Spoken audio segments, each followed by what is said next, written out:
আচ্ছা, এমনিতে ধরেন বিষাদ সিন্ধু তো একটা উপন্যাস, ঠিক না? হ্যাঁ।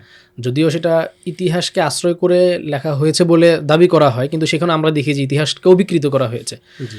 তো হলে এই ইতিহাস গ্রন্থ এবং এই যে ইতিহাস আশ্রিত উপন্যাস, মানে এই দুইটার মধ্যে পার্থক্য কি? আমরা যে নাসিম হেজাজের কথা বলতে পারি এখানে, বা এরকম আরও অনেক লেখক আছে যারা হচ্ছে মূলত উপন্যাসই লেখেন, কিন্তু সেখানে ইতিহাসকে আশ্রয় করে লেখেন, ফলে উপন্যাসগুলোকেই অনেকে মানে ইতিহাস হিসেবেই মনে করে থাকেন। এখানে আসলে সমস্যাটা কোথায় হয় এরকম মনে করার কারণে? সমস্যা হচ্ছে যে মানে দুইটার যে জনরা, কোনটা কোন জনরা এটা না বোঝার কারণে।